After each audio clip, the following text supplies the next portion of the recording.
नमस्कार, news one India देख रहे हैं आप। मैं हूं आपके साथ पूजा अग्रवाल। बुलेटिन में आप सभी का स्वागत है। शुरुआत हरियाणा की खबरों के साथ करेंगे।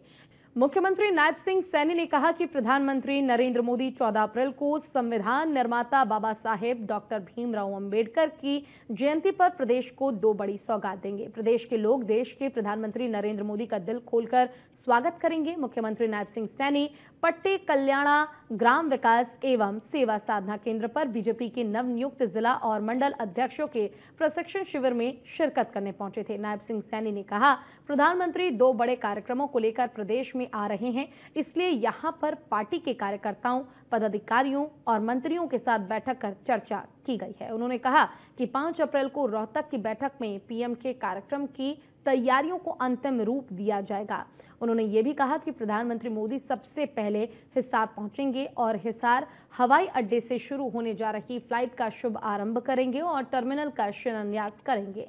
प्रधानमंत्री का दूसरा बड़ा कार्यक्रम यमुनानगर में रहेगा। यहां 800 मेगावाट यूनिट क्षमता के पावर हाउस का शिलान्यास होगा और इस अवसर पर मुख्यमंत्री नायब सिंह सैनी ने कहा, हमें गर्व है कि देश के प्रधानमंत्री पर जो हर रोज देश की तस्वीर को बदलने का काम कर रहे हैं। तो हरियाणा के लोगों के संवाद के जरिए खुद सीएम नायब सिंह सैनी ने प्रधानमंत्री नरेंद्र मोदी का अभिनंदन करते हुए कहा कि हरियाणा की तस्वीर बदलने के लिए लगातार प्रधानमंत्री नरेंद्र मोदी और डबल इंजन की सरकार कार्यरत है और हर संभव कोशिश की जा रही है कि जल्द से जल्द हरियाणा की तस्वीर बदली जा सके। 2 बड़ी योजनाओं की सौगात प्रधानमंत्री लेकर आएंगे, इस बात का जिक्र भी सीएम ने किया है। भारत रत्न बाबा साहेब डॉक्टर भीमराव अंबेडकर जी की जयंती के अवसर पर देश के यशस्वी प्रधानमंत्री और दुनिया के नेता आदरणीय नरेंद्र मोदी जी हरियाणा में एक बड़ी सौगात देने के लिए आ रहे हैं। सबसे पहले आदरणीय प्रधानमंत्री जी हिसार में एयरपोर्ट जो वहां से फ्लाइट शुरू होंगी उसका शुभ आरंभ करेंगे, टर्मिनल का शिलान्यास करेंगे और हमारे हरियाणा के लोगों से वार्तालाप भी करेंगे। दूसरा बड़ा कार्यक्रम यमुनानगर में है। यमुनानगर में 800 मेगावाट का यूनिट उसका शिलान्यास करेंगे। वहां पर भी बड़ा कार्यक्रम हो रहेगा। डॉक्टर भीमराव अंबेडकर जी की जयंती के अवसर पर हमारे हरियाणा को 2 बड़ी सौगातें आदरणीय प्रधानमंत्री जी देने के लिए आ रहे हैं और हम हरियाणा के लोग देश के यशस्वी प्रधानमंत्री आदरणीय नरेंद्र मोदी जी का दिल खोल करके स्वागत करेंगे। हमें गर्व है ऐसे प्रधानमंत्री पे जिन्होंने भारत की तस्वीर को लगातार बदलने का काम कर रहे हैं, जिनका एक विजन भी है, जिनका एक मिशन भी है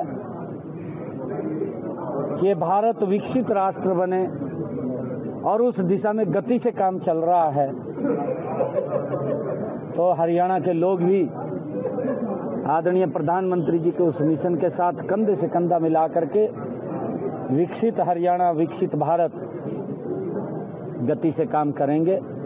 ये डबल इंजन सरकार की ताकत है और यहाँ ट्रिपल इंजन सरकार बनी है, 3 गुना गति से काम करेंगे। मैंने कहा है ना कि प्रधानमंत्री जी आ रहे हैं, दिल खोल करके हरियाणा के लोग स्वागत करेंगे।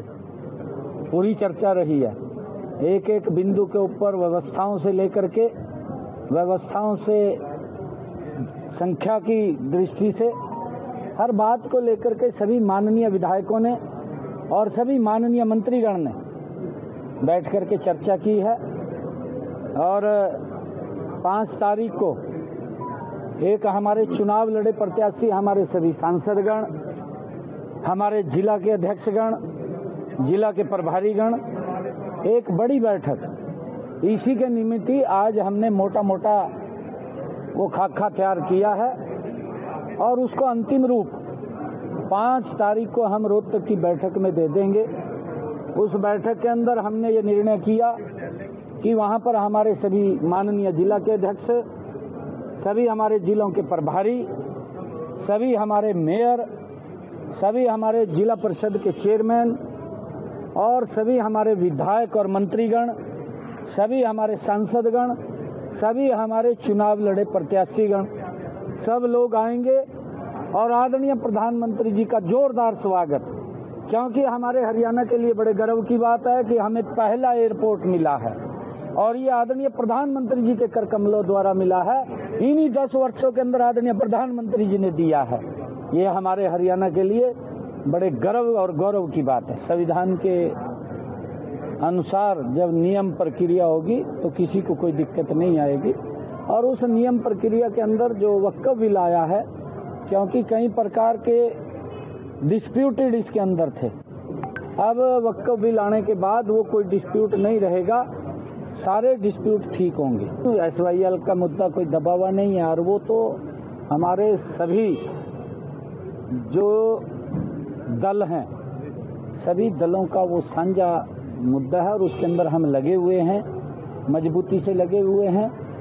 माननीय सुप्रीम कोर्ट का फैसला जो आया है उसके ऊपर हमने उसको अवगत भी कराया है और जैसा भी निर्णय उसके अंदर आगे होगा, क्योंकि हमने कहा है कि एसवाईएल का जो पानी है वो मिलना चाहिए और पंजाब के जो बड़ा भाई के नाते है, क्योंकि हमें उस पानी की आवश्यकता है, जितना उनके पास पानी है वो अवश्य हमें देंगे, ऐसा हमें पूर्ण विश्वास है। आप लोग अपने समय के अंदर, ये 2012 की बात कर रहा हूँ मैं, जो विपक्षी लोग कह रहे हैं उनको ये पूछना 2012 में क्या भाव थे बिजली के यूनिट के और आज 2025 उससे कम मिलेंगे, आप काउंट कर लें। पूरी तैयारी की हुई है, चाहे बारदाने को लेकर के है, चाहे उठान को लेकर के है और हमने ये भी कहा है कि 48 घंटे के अंदर किसान के खाते के अंदर पैसा चले जाएगा। जो ही जे फार्म कटेगा उठान होगा,